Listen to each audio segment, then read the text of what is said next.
You're not meant to do Yes. that. So, Yes. but anyway, now I'm fearing going back to a normal one because I'm thinking, oh, I don't know if I can do that either. So, well, good morning, everybody, and lovely to have you with us. And I'm delighted that this broadcast is going to be a little bit different to what we usually do. For those of you who've been on my calls before, I have to just tell you that my Emma, who always used to join me, my cat, Hapiloe, she used to climb up on the table, on the desk, and then sit literally in front of me and look in the screen, and nothing I could do would get rid of her. Shame, but she passed away on Monday. So she had bladder cancer, and it was really bad. So my heart was absolutely broken, but life goes on, and life is for the living, and I have other pets, but it was a really heartbreaking move because she was such a character, a real full of character. So to all of you who gave her all the sweet love, thank you. And Emma won't be disturbing our broadcasts, which I'm quite relieved about. So today I have as I said, it's nice to do something in the leisure space, not necessarily just always about booking tools and corporate and the corporate side of travel. This is the leisure side. And I'm delighted to have to introduce you to Hapiloe Sello, who is the acting Chief Executive Officer of SANParks. Welcome, Hapiloe. It's really lovely to have you here. And we have your bio, which we will share with the audience after this when we share the recording, which will go out to our broader members. And we have had a few people saying, please, can you record it? Because they'd love to see it, just can't be on this morning. So we do that. But as I say, what a treat, because I think for the broad majority of us here, we all love the bush. And it does, whether you're in the Western Cape or the Eastern Cape or in Gauteng, we all have a place to go. And it's usually a SANParks lodge or a SANParks property. So why don't you tell us a little bit about who you are, your background, and perhaps the role that you're fulfilling at SANParks today? Okay.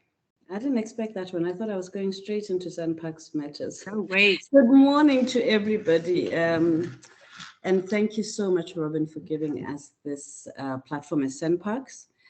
We're also very pleased that we discovered you, because we think that there's a lot that we can do together.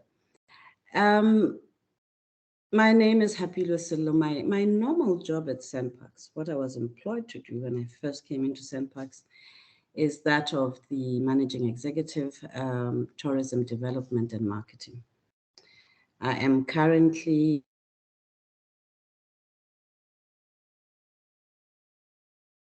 on hold. Can you hear me? Yeah, we lost you a little bit. It may mean, Hapiloe, if you turn off your video, you may have an easier time. Let's see how we go. You know what I'm going to do? I'm going to change position. I wanted to have this beautiful picture as a background. And it's made us all jealous. But now, yeah. This is Tsitsikamma National Park. But so the marketing bit then is done. If you'll allow me 2 minutes to just change position, I think so. That's fine. It'll be a lot better. Okay. No problem. Thank you. My camera. That's fantastic.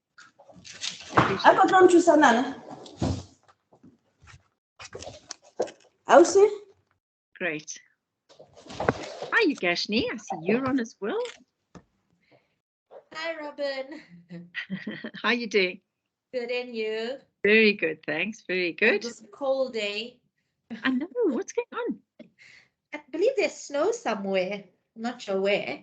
It feels like it too. Yeah. And Sia, good morning. Nice to have you with us always. Thank you for joining. Good morning, Robyn. I'm pleased to be here. I missed you guys. I was busy. I felt bad. I was like, I'm joining in today. Thank you so much. I'm glad. Okay.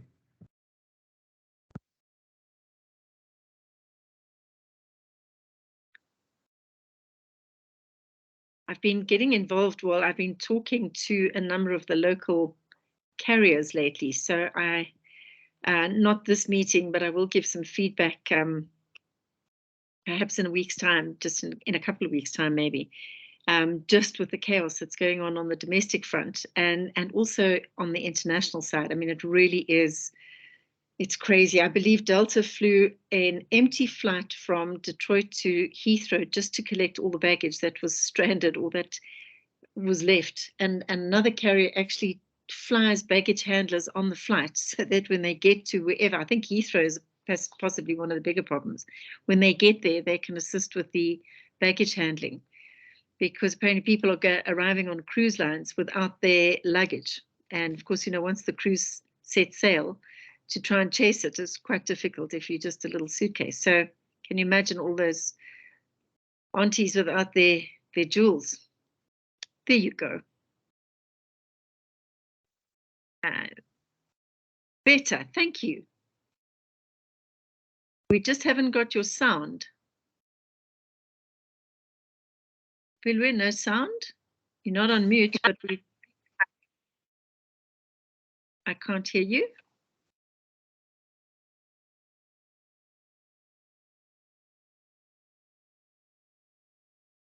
If you go into your little 3 dots and look at the, I don't know, the settings, the microphone settings.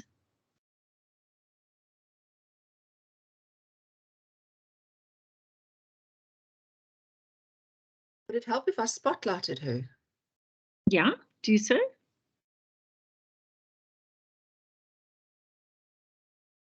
Never done that before, Nix. Neither have I.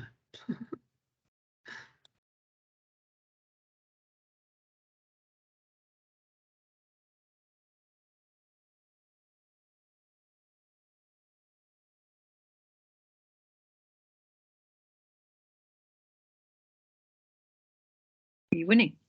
No. Here she comes back.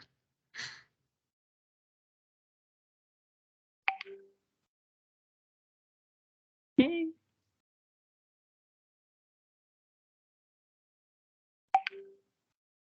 Hapiloe.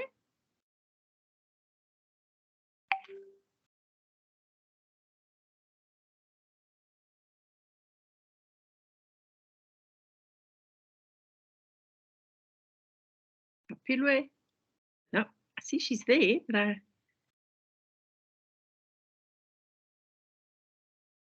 I think you might want to go back to the seaside. Maybe Kaula can talk to us in the meantime. Oh, there she is. There you go. There you go.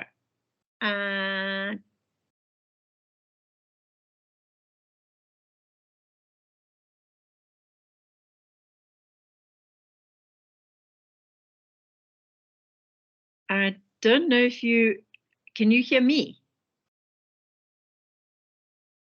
It looks like she's battling. Yeah. Kaula, maybe you can talk to us in the meantime until she comes back. Right, thank you, Robyn. Out of protocol, my manager is here. Okay, great. Share with me who that is. For tourism development and marketing. Okay, sorry, we lost you there, caller. You just tell us who that is.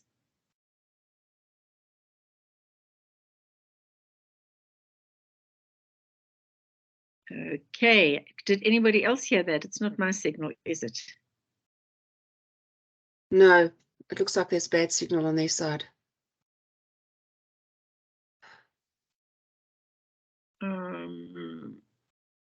No, didn't hear that. Okay, we're going to give it another try. I think she's just left again and she's going to come back. Kawula, sorry, we didn't hear who you said was who was your manager online? I referred you to Enemy. Okay. Yes, she had joined the call. She's the acting managing executive for tourism development and marketing. That's fantastic. She's also disappeared. She's also disappeared. Are you all calling from the same building? I think our network is not great, yes, because we're calling from the same building. Okay. Okay. Can you hear us? I can hear you. Can you hear me? Perfectly. Welcome back. Okay. I have no idea what's happening with the network. I'm sorry about that. No problem at all. We're just delighted to have you back. Thank you. Control. Anyway, let's catch our breath and then we can move on. So I was telling you. Yes, you were telling us your real job. It's about myself. So I I've been in the industry for probably 15 years, both in the public sector and in the private sector. I didn't start off in the industry when I started my career many, many years ago.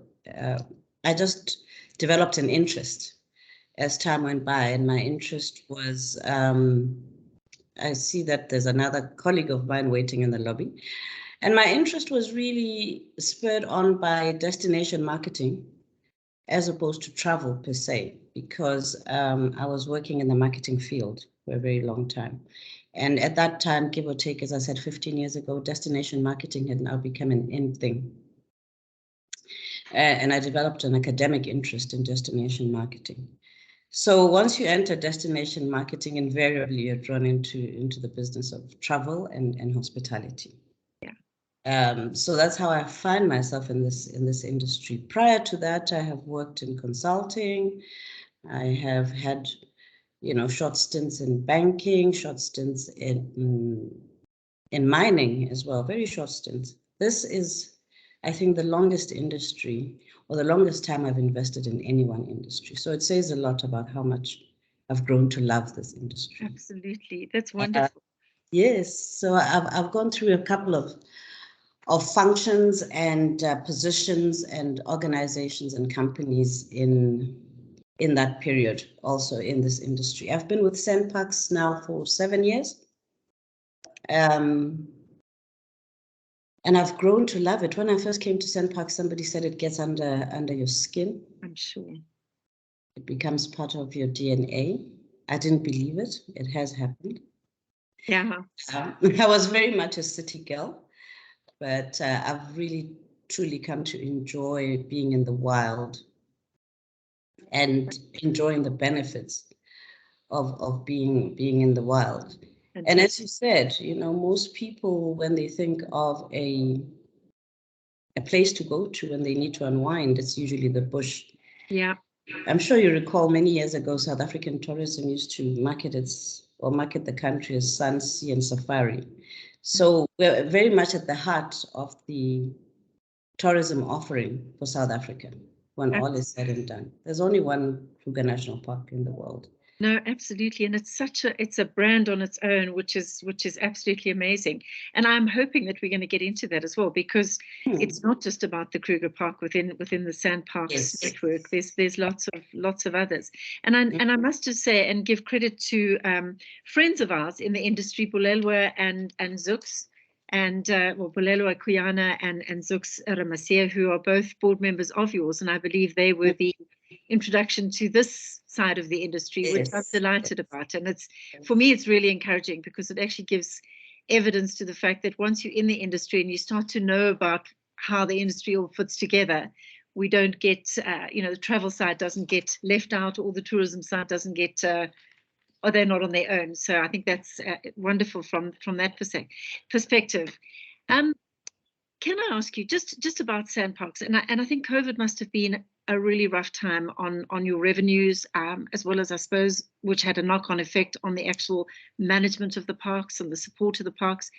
Are you over the worst, and are you back to 2019, or are you still getting there? And I'm talking about incoming as well as the actual upkeep. It's interesting, just this morning, I had a meeting that was scheduled last night, but I had to cancel another meeting to start a meeting at 8 with the Department of National Treasury. Yep. And our mother department, which is the Department of Forestry, Fisheries and Environment. And we were talking exactly this, the money issue. I won't really bore you with much detail, but needless to say, SANParks has always been, and I think a lot of people don't know this, a self-sufficient entity. We've always funded our operational budget based on our tourism revenues.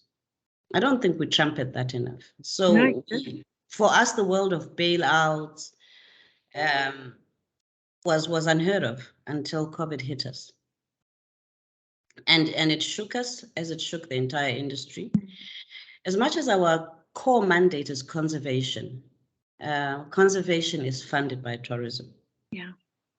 Not only in SANParks, but all over the world. Most protected areas are funded by tourism. So you'll find Yellowstone National Park, you know, the American parks, Canadian, Australian, they more or less have the same model. And amongst the conservation agencies in South Africa, SANParks has been the most successful in being able to self-fund based on tourism revenues. So we ran a good business that netted over 2 billion, give or take, on average, before the pandemic arrived. We're recovering. It's slow. But as we speak recovery, one thing we need to acknowledge is that the domestic market has come through for us. We wouldn't be wherever we are without the domestic market.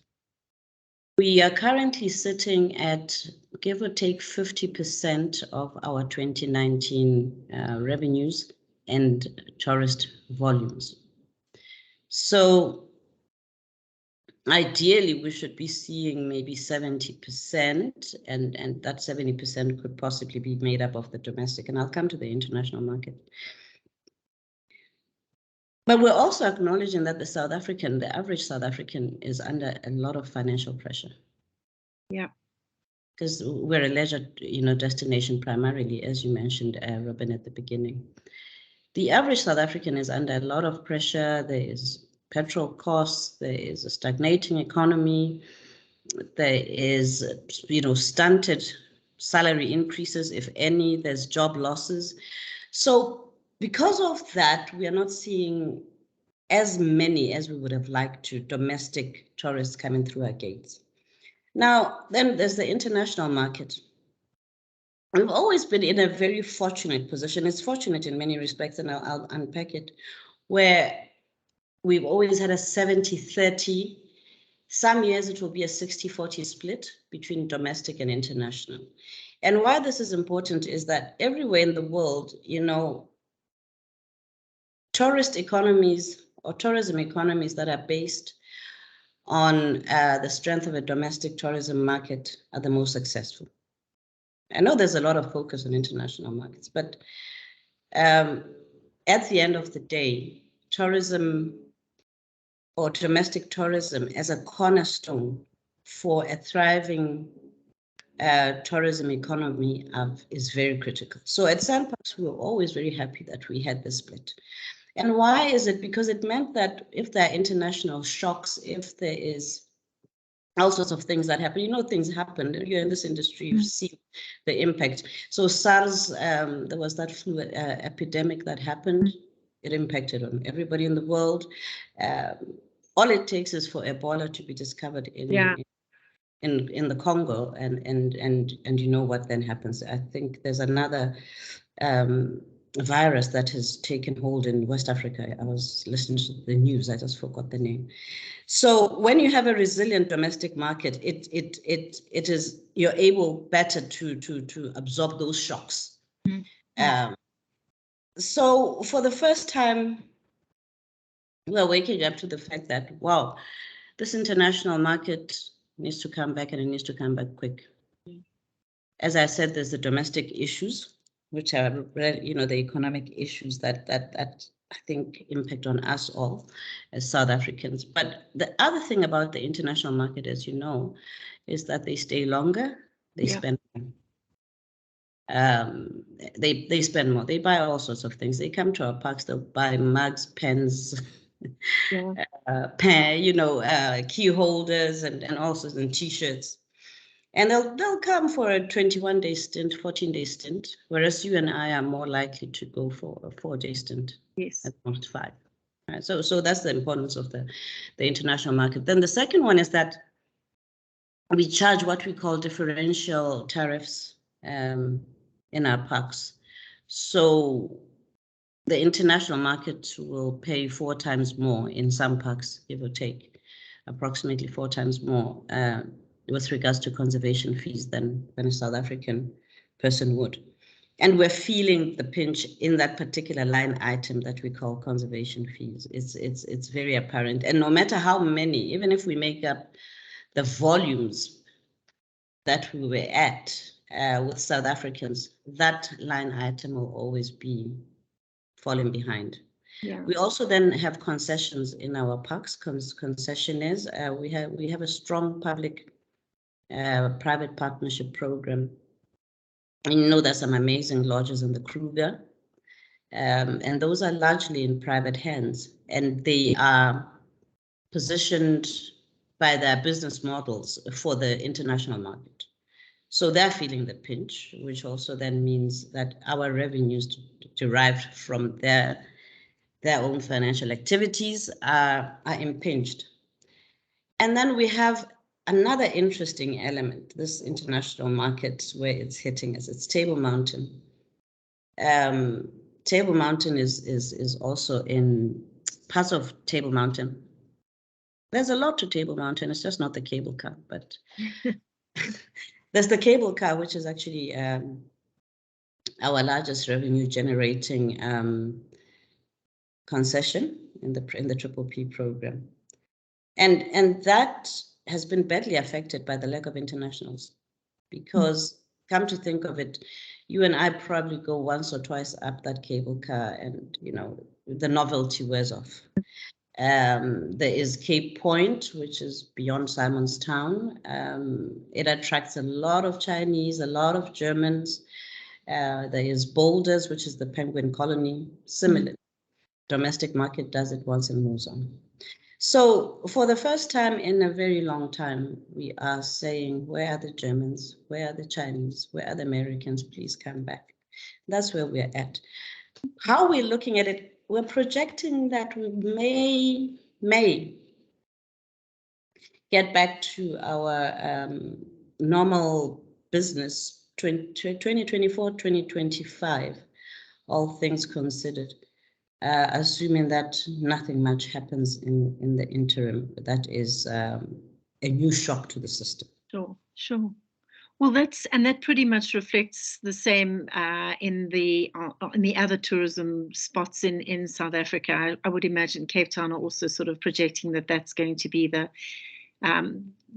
time when it really does resume some sort of normality. I must tell you, I was in the park 4 weeks ago, and it was just amazing. And apparently the queue from the to get into the Crocodile Bridge in the mornings, if you hadn't booked to go into the park, yes, day visitor, queue was like an hour long, which was really hopeful. And I must say, wherever we went, it was full. It was lovely. It was school holidays.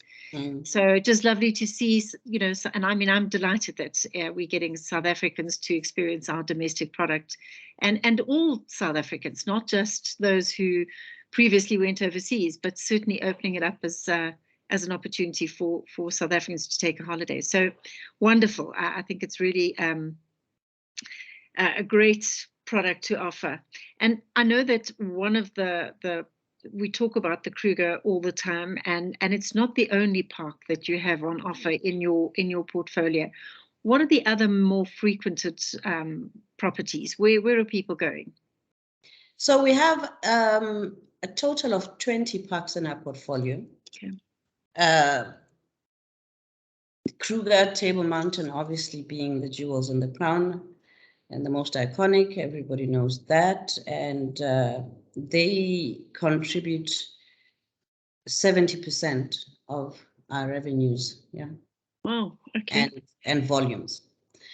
And this is a picture we've been trying to change for many, many years. Yeah. Because it is a risky business to run if only 2 out of your 20 products are bestsellers. But we have what we call the top 5, which include Addo Elephant Park. Yeah. We have the Garden Route, so that includes Tsitsikamma, Wilderness, which is next to George, and Knysna as well. Okay. A park. The West Coast National Park, just outside,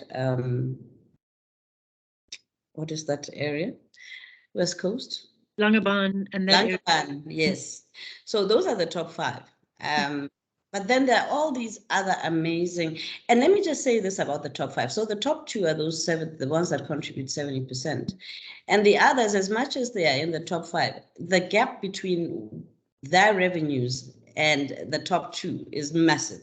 It's absolutely massive, but we acknowledge them in terms of the numbers and the revenue, in terms of both numbers of tourists and revenues. But we have a lot of undiscovered gems. I'll say undiscovered for lack of a better word. We have the Golden Gate National Park out in Eastern Free State.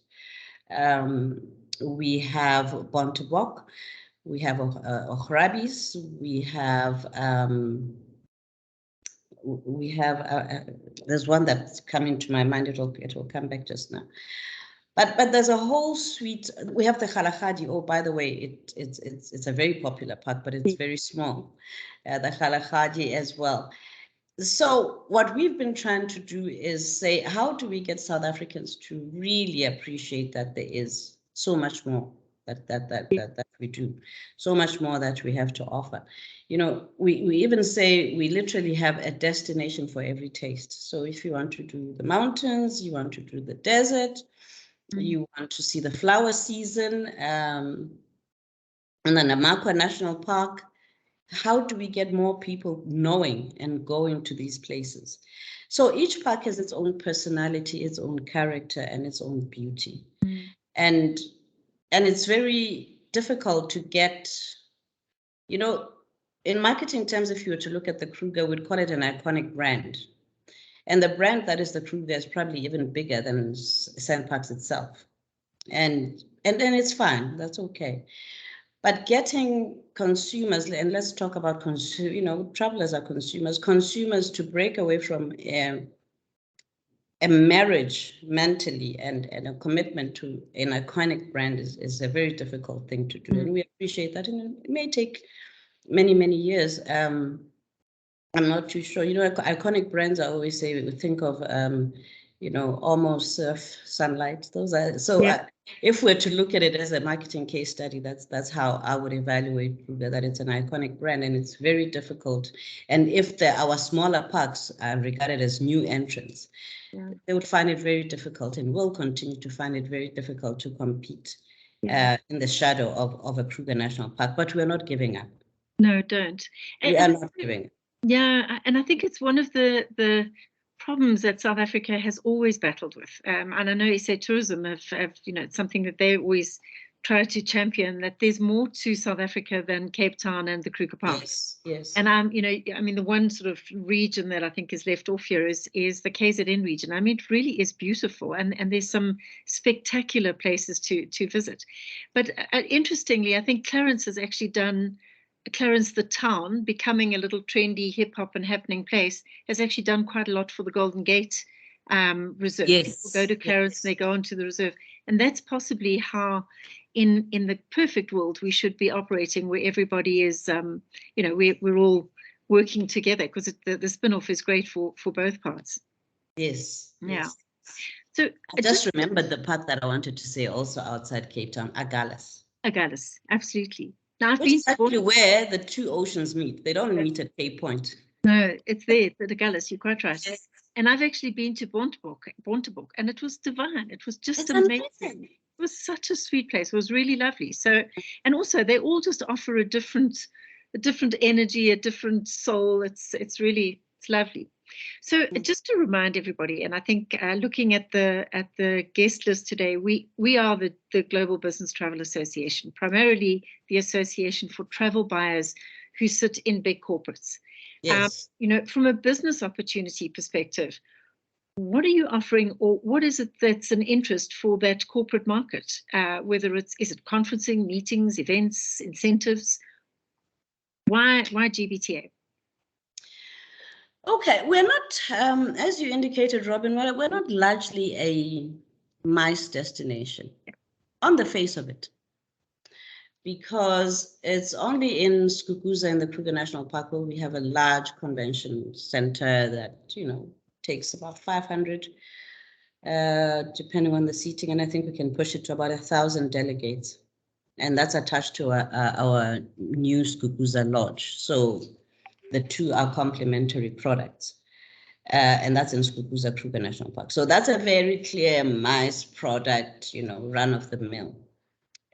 The other parks, Golden Gate also has some meeting facilities. It can take up to 200 people. And I've got Oriel on the line if I have something I'm not getting right. Golden Gate. So those are the two major conferencing type of facilities. Every other park has a meeting facility. Yeah.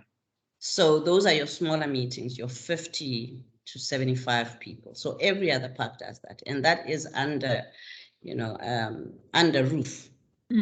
But here's the beauty of being in the wild. You can also do things differently because you can have a conference literally in the wild outdoors.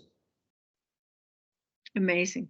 And we have the wherewithal to guide you how to do that. We literally ring fence a space in the Kruger, guard it with rangers, and you can have a conference.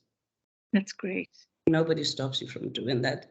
And you can do that in any one of our parks. But the Kruger is a very good example because I say that's where we have the predators, animals to really be afraid of. Predators, you've got elephants as well. But we do have what we call bush braais. And that concept of a bush braai can really be converted into a bush conference very easily.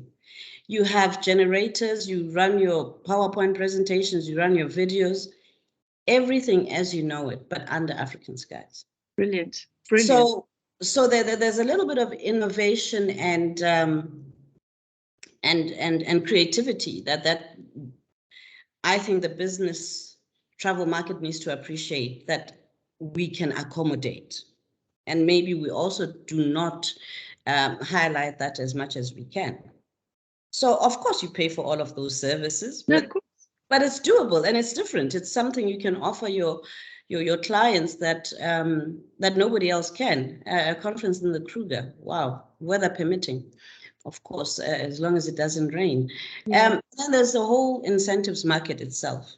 That's amazing. It really, and that's lovely. And as long as you say, SANParks have got the facilities and the support to actually do that, I think that's wonderful.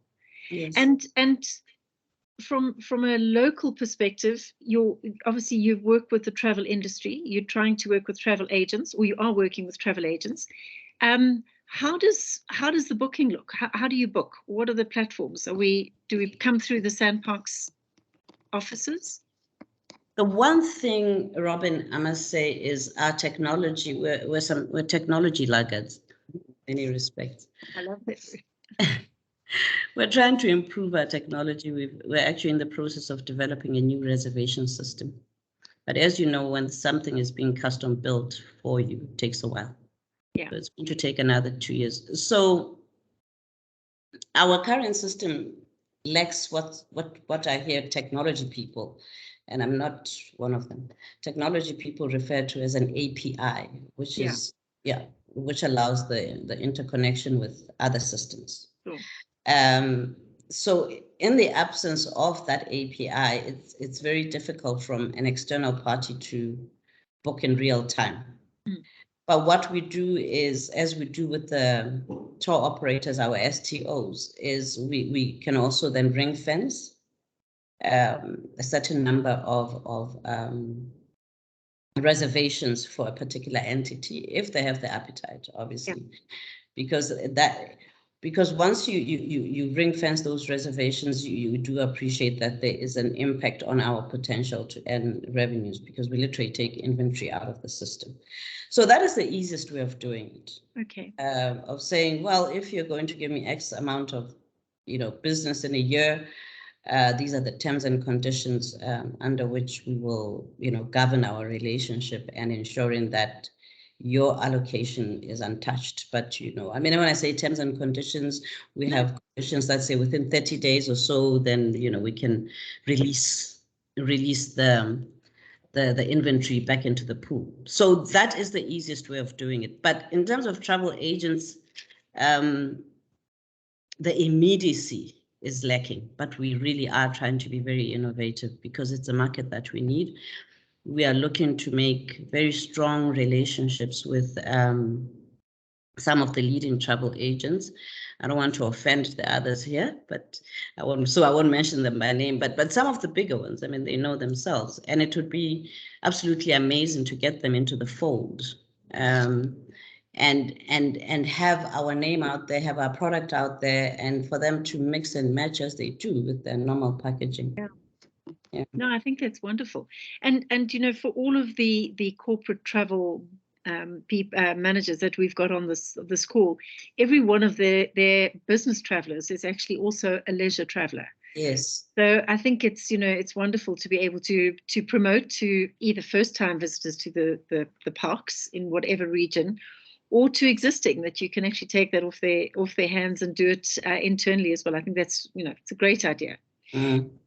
As far as the actual product is concerned, and I mean, I think we're probably all familiar with a lot of the skakuzas, the loasabis, mopanis, crocodile.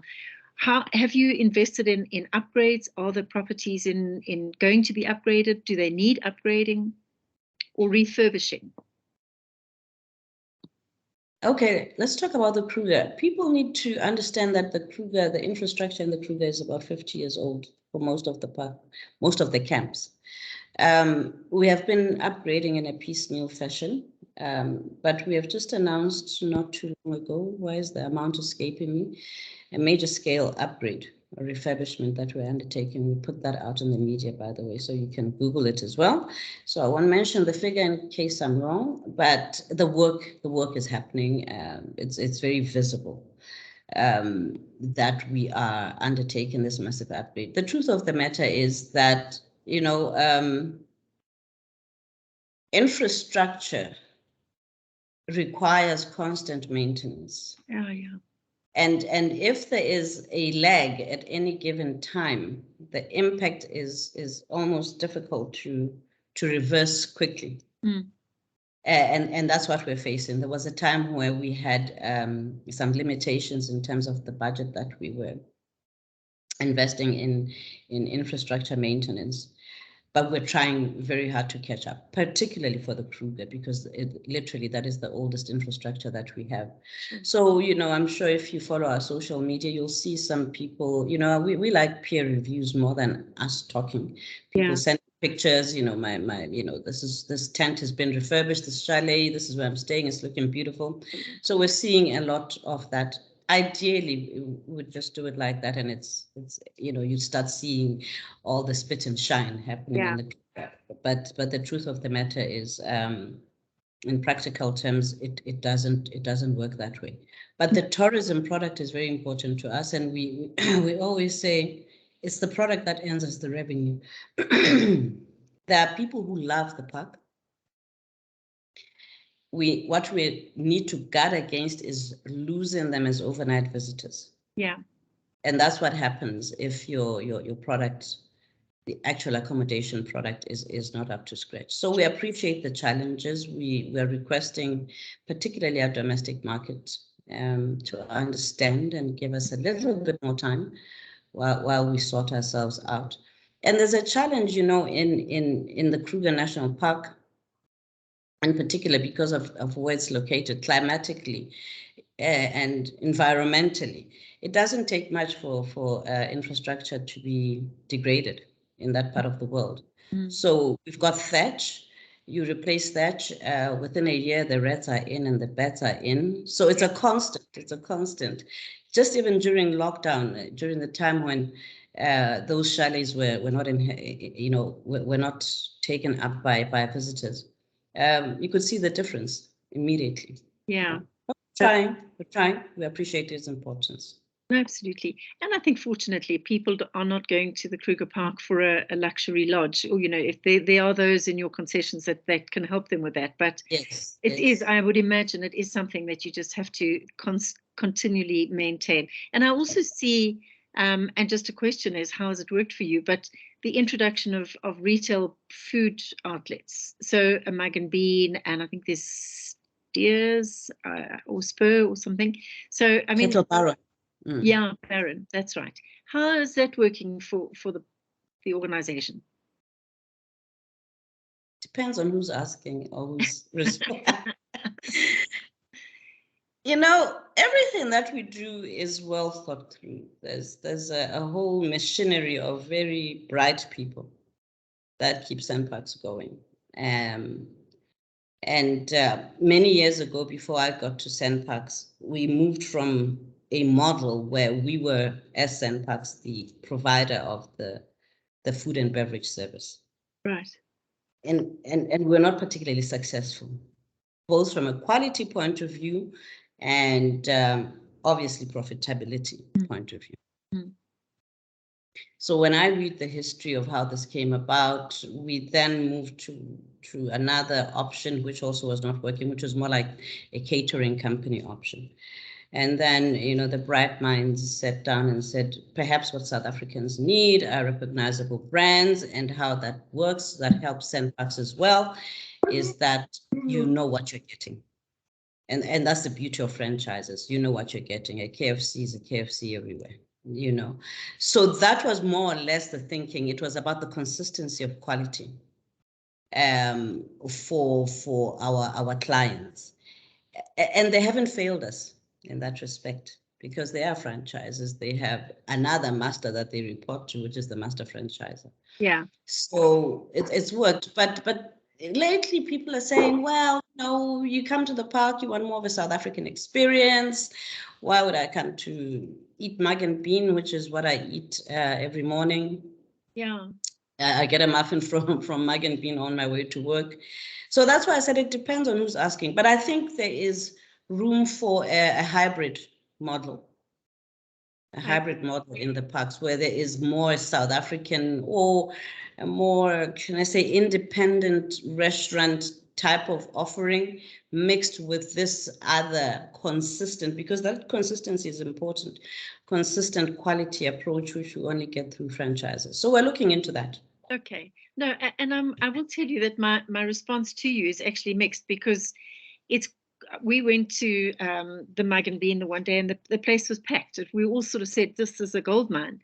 And what you know what you're going to get. There's no, but as you rightly say, I can get it in Rosebank. I can get it in Cape Town. So I agree with you. I think it would be really nice to have quite an independent, niche little sexy outlet, that because South Africa is known for its food. We celebrate the fact that we are a culinary destination. We do very well in all parts of the country. We serve well.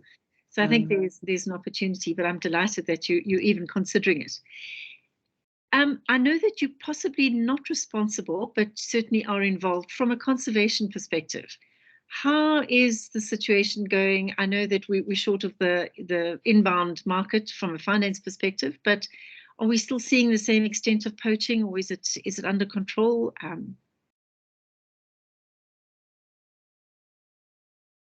It's not a question, it's a comment. Yeah, and I'm taking a deep breath. Poaching I think it's seasonal.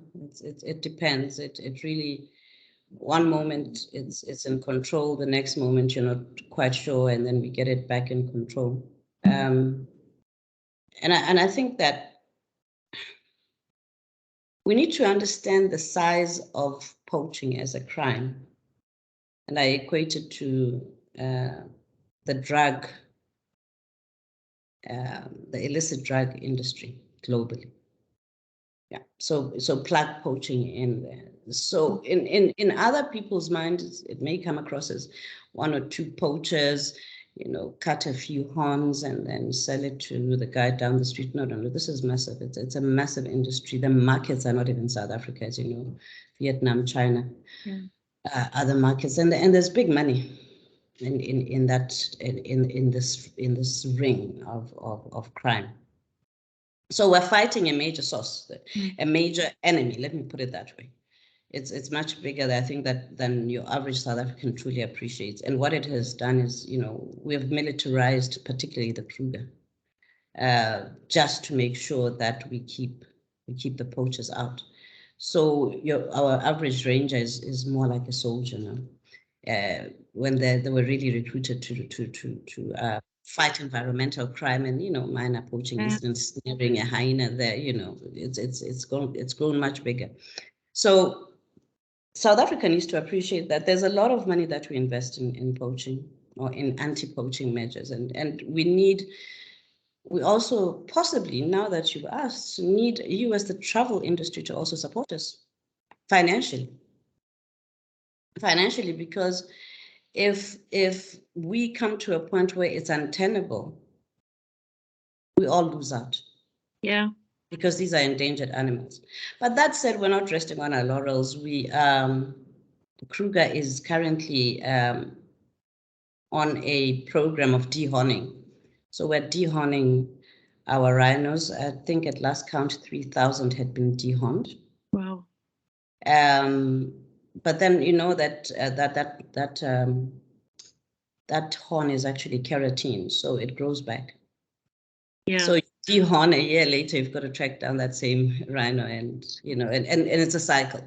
So I'm just showing you that it's a cycle of investment of resources, time, energy, people, money. And there'll never be a time where we don't need that additional support as an organization to be able to fight the scourge of poaching. Yeah. And I suppose it goes hand in hand with the whole environmental and sustainability conversation that you have as well. And I think that you've, I don't say led the way, but I think you certainly have been responsible for some amazing initiatives in the park. And yeah, you know, if we don't have the support of the South African public and the international public, we're going to lose those initiatives. So yeah.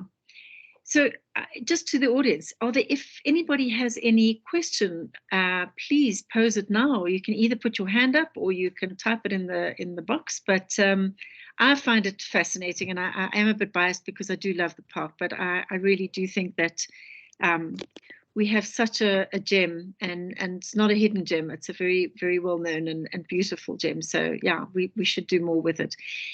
I know you threw it out there, but I think actually there is an opportunity to for corporates, South Africa, which includes the travel industry and tourism, and that you know, these are initiatives we should be supporting. This is what does draw tourism, and we certainly need to this is where money should go. If we have it, it's where money should go. Unfortunately, this time of everybody's business, we're in renovation. We're all just busy moving walls and putting new roofs on because of what we've been through. But I think there may be very many initiatives that we could undertake and contribute wherever it is, because there's a park in every region, no doubt. Yes. Have I left anything off, Hapiloe? Is there anything else that you would like to add? Nothing much, but you know, the poaching one, it's a different conversation. Let's have it more. Yeah. We have a lot of dedicated men and women protecting the endangered species, and you're correct. As a travel industry, we should be saying how can we even talk about a travel industry when one of our main products, which is the so-called safari side, is so threatened. Yeah. We fight back. We're not losing the battle by any means. But what I'm trying to illustrate is it's not going to stop anytime soon. No, and really, you know, I salute the work that you are doing, but it is never ending. It's a job that you're going to have to. It's just we're going to have to continue, because there'll be forever after we will have the surge or the scourge. So in your last thing, what can we as domestic players in the travel market do more to attract that domestic traveler into the parks, wherever they are? You sell. Thank you. Good answer. Yeah, sell. Yeah, and I think that's really what the highlight today is, just to say, you know, there is a product. We've always thought, and I think we've always believed, that SANParks sells itself. I think there are very few products in the world that sell themselves. I think we all have to put a little bit of investment, and people, you know, in high stores and in businesses, and that's why I get excited about the GBTA, is that within your business there are people at entry level and there are those who are earning a lot of money, and both of them can enjoy what the park has to offer. It's just the way it's sold and how it's sold to them. So absolutely.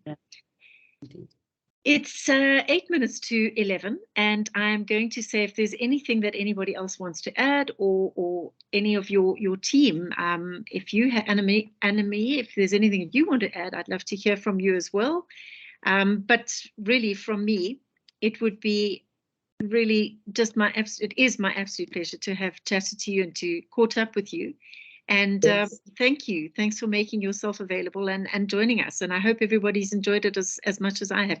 Just another insight in what we see. We have a question, and